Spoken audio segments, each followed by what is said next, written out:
Hi అండి, welcome to Tripura's kitchen and logs. ఈరోజు మన ఛానల్లో చేయబోయే రెసిపీ కందనకాయల ఫ్రై. ఈ ఫ్రై చాలా అంటే చాలా సూపర్ టేస్టీగా ఉంటుంది. మీరు కూడా తప్పకుండా ట్రై చేయండి. ముందుగా కందనకాయల్ని శుభ్రంగా వాష్ చేసుకోవాలి ఉప్పు నీటితో. చిన్న చిన్న ముక్కలుగా కట్ చేసేసి నేనైతే 4 టైమ్స్ దాకా వాష్ చేసుకున్నాను. ఉప్పు నీటితో ఒకసారి, తర్వాత 3 టైమ్స్ దాకా వాష్ చేశాను. చిన్న చిన్న ముక్కలుగా కట్ చేసుకుంటే చాలా టేస్టీగా ఉంటుంది. చూడడానికి చాలా బాగుంటుంది, బాగా ఉడుకుతుంది.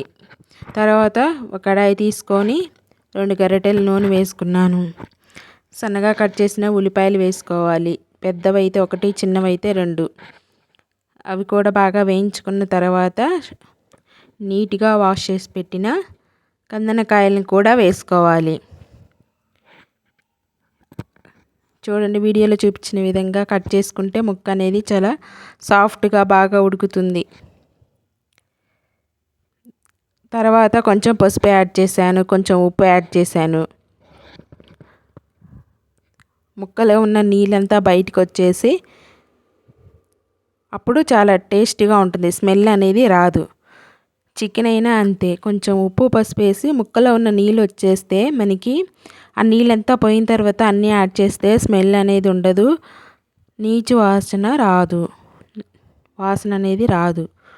తర్వాత 1 స్పూన్ ఉప్పు, 1 స్పూన్ కారం, 1 స్పూన్ అల్లం వెల్లుల్లి పేస్టు, 1 స్పూన్ ధనియాల పొడి, 1 అర చెంచా గరం మసాలా పొడి అన్నీ వేసుకొని ఇప్పుడు ముక్కకు పట్టేలా ఒక 10 నిమిషాలు లేదా 5 నిమిషాలు ఉంచాలి.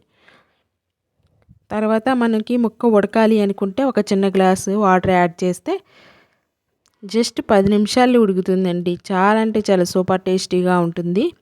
కట్ చేసిన టమాటా ముక్కలు కూడా యాడ్ చేసుకోవచ్చు.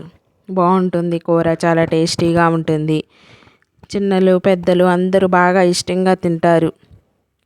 మటన్ కన్నా టేస్టీగా ఉంటుంది. మీరు కూడా తప్పకుండా ట్రై చేయండి. కందనకాయల ఫ్రై, లివర్ ఫ్రై చాలా బాగుంటుంది. ఎప్పుడు చికెన్ అయితే తినాలనిపించదు కదండి. ఇలాంటి కందనకాయలు కూడా తెచ్చుకొని ఒకసారి ట్రై చేయండి. చాలా అంటే చాలా బాగుంటుంది, సూపర్ టేస్టీగా ఉంటుంది. చూడండి, ముక్కలో నీళ్ళంతా వచ్చేసి ఉప్పు కారం బాగా పట్టేసింది కాబట్టి ఇప్పుడు నేను ఈ స్టేజ్లో వాటర్ అనేది యాడ్ చేసుకుంటున్నాను.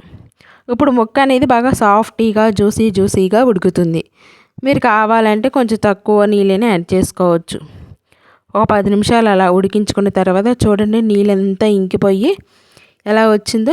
మీకు గ్రేవీ కావాలనుకుంటే దించేసుకోవచ్చు. చూడండి ఎంత బాగుందో. మీరు కూడా తప్పకుండా ట్రై చేయండి. నేను లాస్ట్లో ఇంక కొంచెం కొత్తిమీర చల్లుకొని దించేసుకోవడమే. సూపర్ టేస్టీగా ఉంటుంది. మీరు కూడా తప్పకుండా ట్రై చేయండి నేను చెప్పిన ప్రాసెస్లో. ఎవరైనా కొత్తగా మన ఛానల్ చూస్తున్నట్లయితే ప్లీజ్ సబ్స్క్రైబ్ మై ఛానల్. అలాగే పక్కనే ఉన్న బెల్ ఐకాన్ని క్లిక్ చేస్తే నేను పెట్టే వీడియోస్ అన్నీ మీకు వస్తాయి. తప్పకుండా ఒక లైక్ మాత్రం ఇవ్వండి. అలాగే నేను కొంచెం టేస్ట్ చూస్తున్నాను ఎలా ఉందో ఏంటో అని. అన్నీ పర్ఫెక్ట్గా సరిపోయాయి. ఉప్పు, కారం, మసాలాలు సూపర్ టేస్టీగా ఉంది. మటన్ కన్నా చాలా బాగుంది. మీరు కూడా తప్పకుండా ట్రై చేయండి. ఈ వంట నాకు మా అమ్మగారు నేర్పారు. పెళ్ళికి బాగుంటుంది, చాలా బాగుంటుంది. చాలా సూపర్ టేస్టీగా ఉంది. మీరు కూడా తప్పకుండా ట్రై చేయండి. Please subscribe my channel Tripura's kitchen and logs.